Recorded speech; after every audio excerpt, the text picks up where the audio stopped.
Muy buenos días, feliz de estar aquí. Gracias, Wendy, por la idea de organizar este panel y conversar sobre este tema.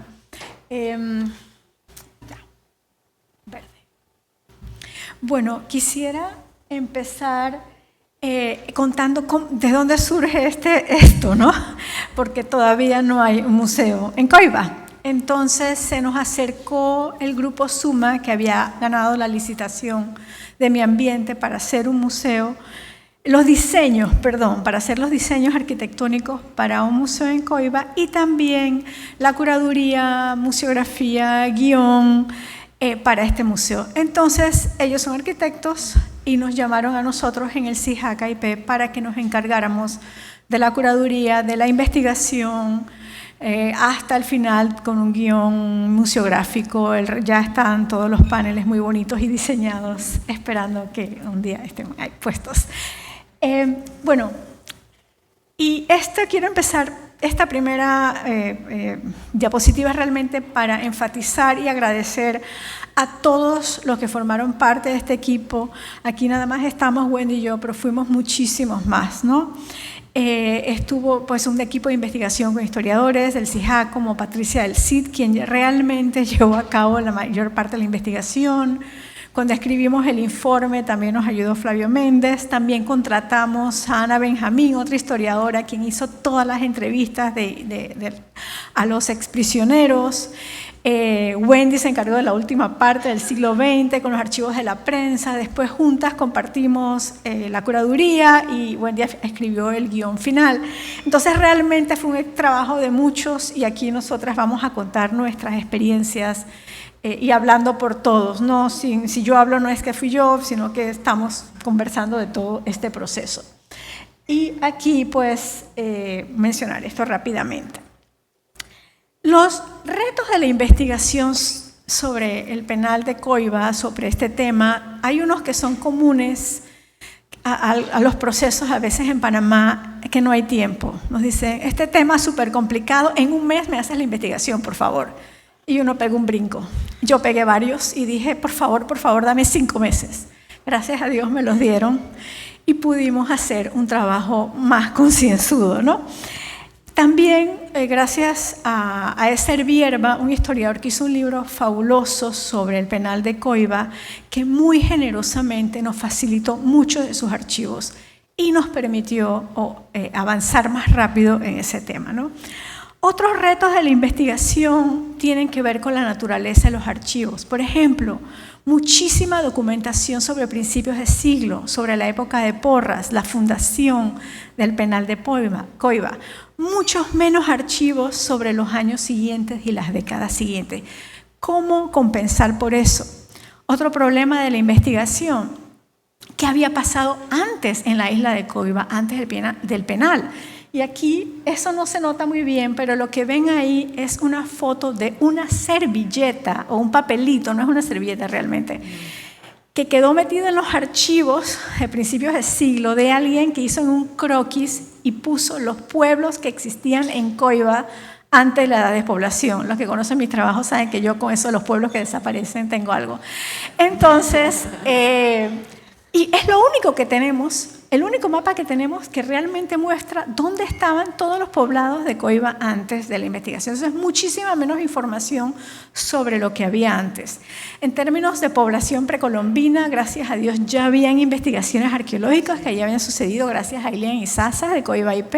Entonces, ya también existía esa información que podíamos utilizar.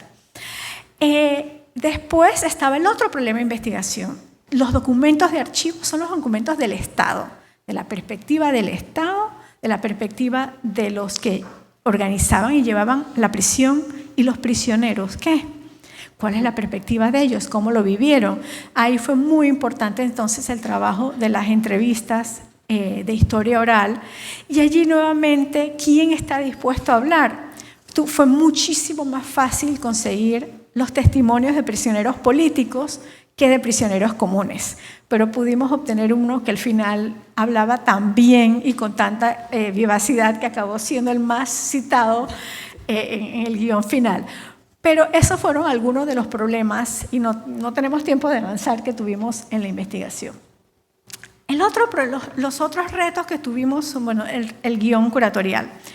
Uno, el más básico de todos, que todos los que contamos historias tenemos, cualquiera que sea el método, sea para un museo, para un libro o para una película, ¿qué vamos a contar de todo lo que salió en la investigación? ¿Qué es lo que queríamos que al final se supiera o entendiera el que iba a visitar el museo? Nos pareció muy importante a todos que se entendiera la historia de Coiba antes del penal, porque como ahora es un espacio, una reserva natural y después fue una prisión, pues se recordara que ese fue un sitio habitado, ¿no? Y que se entendiera que había sido habitado en tiempos precolombinos, que después se convirtió en una especie de espacio de frontera en la colonia y que después en el siglo XIX también tuvo personas y hubieron actividades económicas en la isla de Coiba. También el otro punto que nos pareció muy importante que el visitante tenía que entender es por qué se creó un penal en Coiba, ¿no? ¿De dónde viene la idea? ¿Cuál es la génesis de esa idea en el siglo XIX y después cuando se implementa? Y finalmente que entendieran cómo funcionaba ese penal y cómo va evolucionando en el tiempo. Lo último y muy importante para nosotros es que se entendiera la vida cotidiana en Coiba. Ese es el último aspecto que nos parece importante que el visitante entendiera. Cómo se vivía, cuál era la vida cotidiana, de trabajo, descanso, esparcimiento, hasta lo más doloroso, el maltrato, el abuso, la tortura, los intentos de fuga, las relaciones entre presos y guardianes. Es una historia difícil y se tomó la decisión de tomar varias perspectivas, de presentar varias perspectivas y enfatizar el lado más humano, ¿no? Otro problema también común a veces. No había objetos. Y los objetos, no hay. Ok, museo no hay objetos, ok. ¿Qué hacemos? Bueno, varias cosas. Por un lado, tuvimos que recurrir a muchas imágenes fotográficas históricas y también, y esto fue idea de Wendy, hacer unos objetos basados en la investigación, ¿no? Recrearlos. La otra parte que se hizo también en conjunto, se llegó a la decisión, sobre todo cuando la visitamos, y esa visita nos cambió un poco el chip, fue que pasamos a convertir el mismo museo en el objeto. Es una cárcel llena de grafitis, llena de testimonios de los mismos prisioneros. Solo es la cárcel, es el objeto. Al final, los objetos y el pequeño museo, que era el plan original, pienso yo que se van a volver periféricos a una visita guiada por todas las instalaciones, con todos los textos e ilustraciones que van a acompañar. Entonces, la misma cárcel se convirtió en el objeto. Y lo último, con lo que voy a terminar mi parte, y una parte muy importante para un museo como el del penal de Coiba, son los dilemas éticos de cómo contar la historia del penal de Coiba. Es una historia de mucho dolor, hay mucho sufrimiento, hay historias terribles de abusos, tanto de prisioneros comunes como de prisioneros políticos, que fueron muchos. Se trataba de su sufrimiento. Entonces, ¿cómo contamos esas historias del dolor?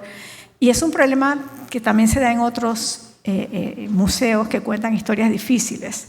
Obviamente no queríamos crear historias que invitaran a un tipo de morbo, ¿no? Sobre el dolor o nada de eso. Entonces era esencial contar historias desde el respeto, que nos invitaran a reflexionar sobre la condición humana, que produzcan empatía, y los mismos lugares donde estábamos llevaban a eso. Aquí está, por ejemplo, tenemos uno de los solitarios, ¿no? Uno de los lugares de castigo solitario, que si uno solo estar allí, uno le da algo, y están también las grafitis hechos por los prisioneros allí.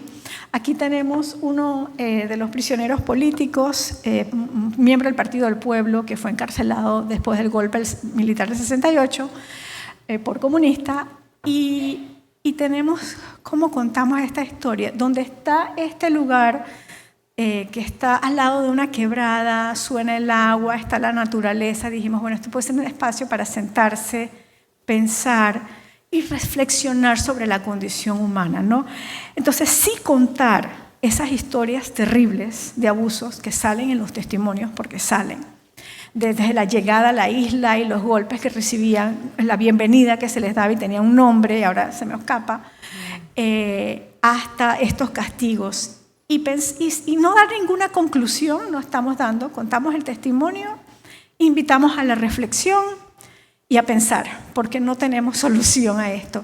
Pero queríamos, era importante, ¿no?, esto, en la conversación, que se tuviera en cuenta este problemático. Y ya, me voy. No te vayas, no te escapes. No te escapes. Bueno, tengo 5 minutos para relatarles un poquito de la parte museológica que fue mi trabajo, pero mi trabajo compartido. Como bien dijo Marixa, esto fue un trabajo en equipo, definitivamente, ¿no? Comenzamos con un guión curatorial muy robusto gracias a la investigación que se hizo desde el CIHAC. Lo que hicimos fue complementarlo con las imágenes audiovisuales, que fue extremadamente difícil.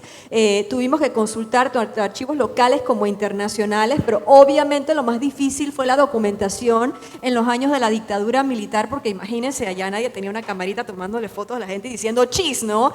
Dada la situación en que se encontraba el penal cuando hizo su transformación del delito común hacia el delito político, la cosa se complicó todavía mucho más a la hora de poder visualizar esas historias que luego sí teníamos, gracias también al trabajo del CIHAC, que se tomó el tiempo de hacer estas historias oral y recolectar de parte de aquellas personas que habían vivenciado las difíciles condiciones de Coiba para poder nosotros incorporarlos dentro de ese guión museográfico y que esas historias perduraran en el tiempo. Así es que nos sentamos, el CIHAC, yo y la gente de Suma, y armamos equipo de trabajo para poder generar esta big idea, la gran idea que al final queremos que todos esos visitantes que eventualmente vayan a la isla se lleven de parte del trabajo que se hace. Ese diálogo inicial fue suplementado, y eso no les puedo decir lo importante que fue para nosotros esa visita en campo que hicimos con los arquitectos. Aquí pueden ver algunas fotos de esa visita, pero se van a dar cuenta que ahí salimos Marisa y yo juntitas en varias de las fotos, echando cuentos. Pero ese echando cuentos era echando cuentos muy reflexivo. Íbamos comentando no solamente la parte del guión, sino generando ideas de cómo íbamos a hacer para llevar las voces del presidio a las generaciones de hoy día y que pudiéramos comunicar esas ideas de manera efectiva y apropiada, pero con mucho respeto, porque es un tema muy, muy difícil de abordar. Así que sobre la marcha íbamos debatiendo, discutiendo, evaluando, suplementando también con el equipo arquitectónico que estaba tan en shock. Yo les puedo decir que a nivel de lectura, cuando yo me leí el guión, yo estaba full impresionada, como cualquiera se impresiona de leer toda esa documentación, pero cuando tú vas a esa isla, es abrumador. Es abrumador por temas de la riqueza natural que tiene esa isla, que es, como dicen en Gringolandia, breathtaking, te deja sin palabras. Y por otro lado tienes esas voces del pasado que te hablan del sufrimiento, del dolor, de la pena, de la privación de libertad, y se van conjugando las dos cosas y es una sensación extremadamente poderosa. El guión museográfico tenía que posibilitar esa transmisión de conocimiento, pero ya ese wow factor que tanto buscamos en los museos, que tanto buscamos impactar a los visitantes, ya estaba ahí gracias a el mismo contexto que presenta la isla. Dicho eso, se trabajó en 2 posibles exhibiciones dentro de antiguos centros penitenciarios. Uno, obviamente, pues, hablando sobre la historia de Coiba desde la época geológica, la época precolombina, pasando por, obviamente, el tiempo en que fue colonia y también la parte de Unión a Colombia. ¿Y por qué? ¿Por qué Panamá decide hacer un penal en una isla paradisíaca en el Pacífico? Eso también lo abordamos, y obviamente este tema de la historia difícil del siglo XX complementado con la conversión a parque nacional en el siglo XXI. Es una museografía circuital que está cronológicamente armada. Sí pero se pensó mucho en que no tuvieras que leer los textos así uno y uno, porque sabemos todos que trabajamos en museos que el visitante saltimbanquea lo que realmente le interesa, ¿no? Pero teníamos que asegurarnos de comunicar lo que realmente fuese importante. Luego, la parte de la vida en el penal, como dijo Marixa, súper importante para nosotros. ¿Cómo hacía la gente para ir al baño? ¿Cómo hacía la gente para comer? ¿Cómo hacía la gente para sobrevivir en un entorno tan hostil?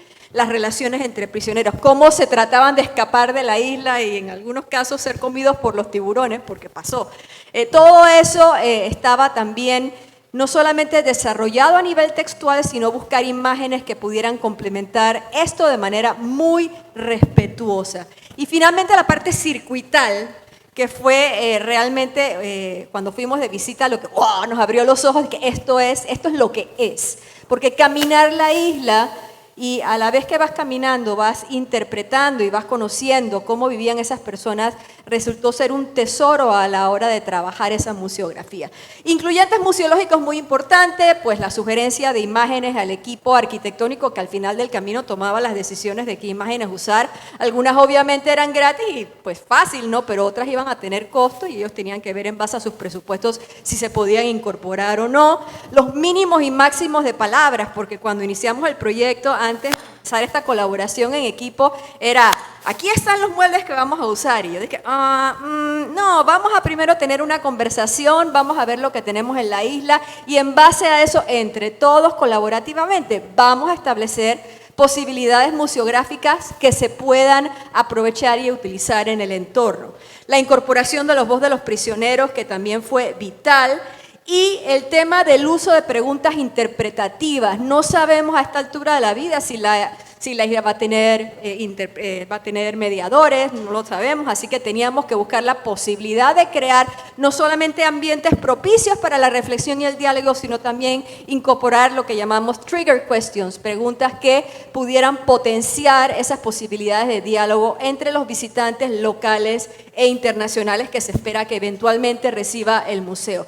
Obviamente, el uso de materiales resistentes y de bajo costo era imperativo en un ambiente de difícil acceso, al lado del mar, y una de las obligantes que dijimos desde el inicio es cero tecnología. No hay electricidad en la isla recurrente y no podíamos tampoco someter a los equipos a las posibilidades de que se dañen, que luego no les dé mantenimiento, como pues sabemos que pasa más de lo que creemos y queremos en nuestro país, ¿no?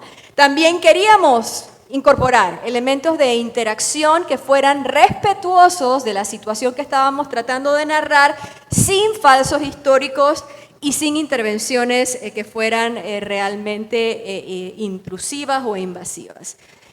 Así que esto es básicamente un mini ejemplo de cómo extrapolamos este guión museográfico dentro del penal, de uno de los penales del recorrido que tenemos, que dividimos en base a, por ejemplo, el tema de los grafitis. No sé por qué las imágenes se han borrado maravillosamente del PDF, pero ahí pueden darse cuenta de la incorporación de las preguntas de interpretación, el tema de que el museo tenía que tener palabras en inglés y en español, cómo en muy pocas palabras debes poder consolidar y enviar un mensaje claro a las personas, y cómo también incorporamos de manera no intrusiva la posibilidad de que pudiéramos representar el hacinamiento de esos presos que convivían 9 o 10 en una celdita de 3x3. Es increíble cuando uno lo ve en persona y a todo color.